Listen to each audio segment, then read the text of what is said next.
Hi everybody. Thanks for spending a few minutes with me again today. We're looking at Schlossberg number 19. And I'm just going to make a suggestion. When you look at an exercise like this, it doesn't look like there's much going on. You're just playing da, da, dee, da, da, da, slurred, tongued, just arpeggio. But if you think in musical terms, if you think about playing this as a solo, as I've said before, or playing it in a style, it makes it much more interesting and you gain a great deal more from your practice doing it. So number 19, I'm going to work on what my teacher Gene Young used to call symphonic legato tone. What does that mean? Well, again, it helps if you put it into a context. So I'm thinking of something like Brahms' Academic Festival Overture. It's not slurred. Let me go ahead and try and play that.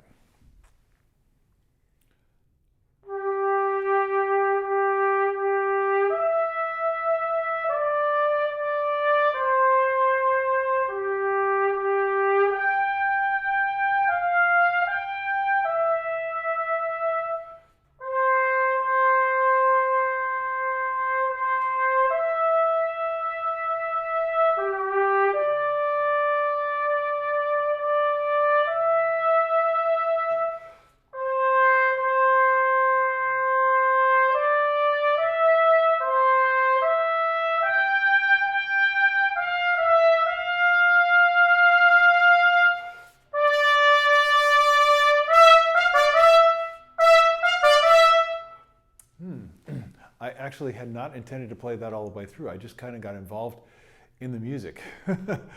And that's what I hope that you will do too, because it makes it so much easier to practice.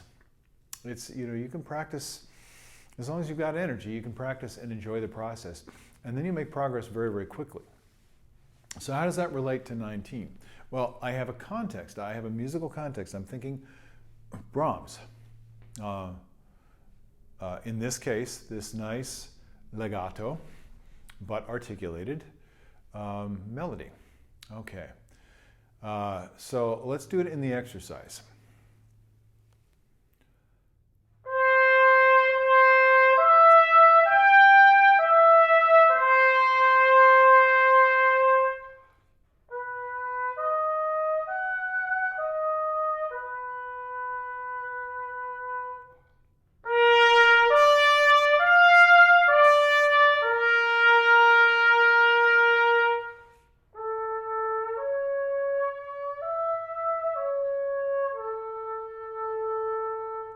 Now, I think Schlossberg knew what he was doing because you may have noticed when I played the second bar, or I guess it's the third bar when it goes to piano, that the first time I tongued it, and I just did it to see what it would be like. It says slurred. I was going to slur it. I said, no, I think I'll tongue that. And then when I went to slur later on in the exercise, I was kind of messed up because, and this is important, you can use your tongue to figure out how to play the trumpet. I think Rafael Mendez said the tongue is the most important part of trumpet playing. When you listen to him play, you can understand why he said that. It's pretty amazing. When you can double tongue and circular breathe at the same time, that's pretty cool. I still haven't got that one figured out yet, but then I don't have much call to do that, so it's not very practical.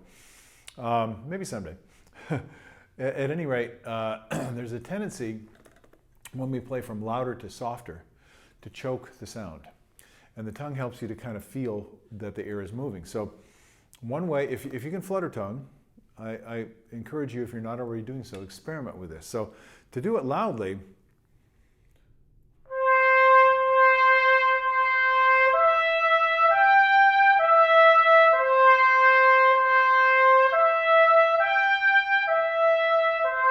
so that's kind of a gentle tongue.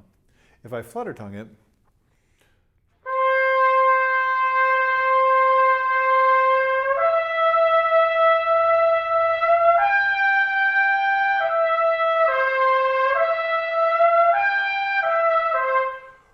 it's really difficult to keep the balance.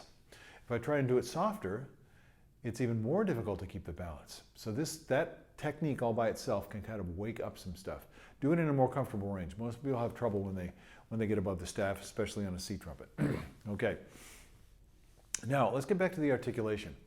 I did the symphonic legato articulation.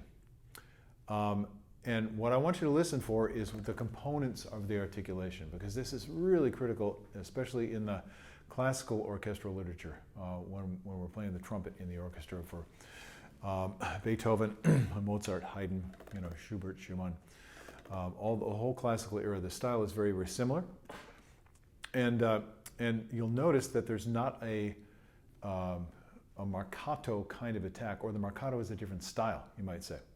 So I'm going to play it the way an average trumpet player might play it when they see the accents here.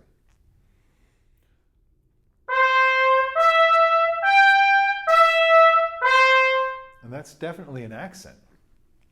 But you see, it's not the same, it's not the character that we need. So this symphonic legato articulation is a basic ingredient. It's something you need to get good at. Play your scales that way.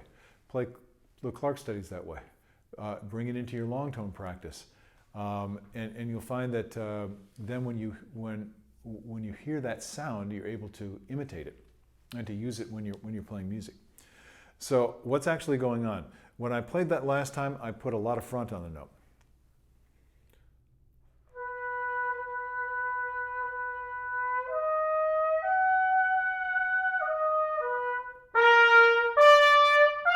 So you could hear a kind of a snap or a pop at the beginning of the note.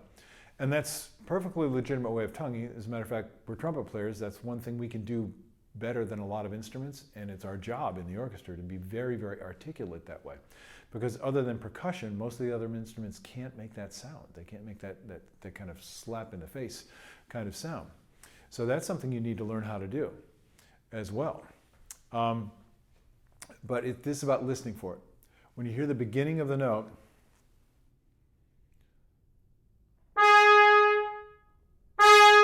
so you hear an explosion, a very intense, immediate burst of tone at the beginning. Now I'm going to play that. I don't know why I'm playing an A flat. Whatever. I'll go ahead and play that, and this time I'm not going to put as much front on the note.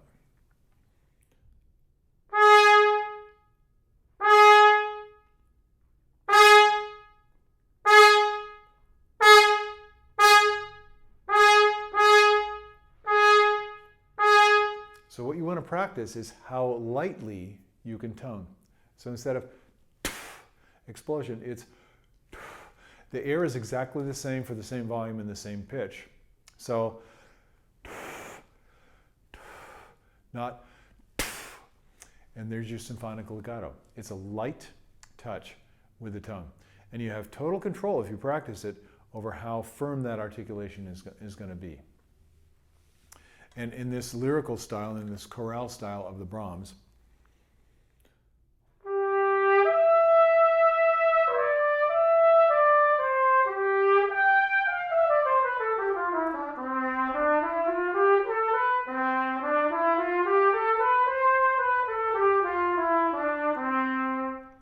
it's very subtle. And that's what you need for the orchestra. Or if you want to be a soloist, for that matter. Or if you want to play in a brass quintet. Whatever you're doing. If you're a jazz player, you want to play, you want to play like Clark Terry, you got to work on this stuff because he had all this stuff. Cool. I hope this was helpful to you, and I hope you join me next time. You have a chance, and I'll see you later on. Enjoy your practice. Bye-bye.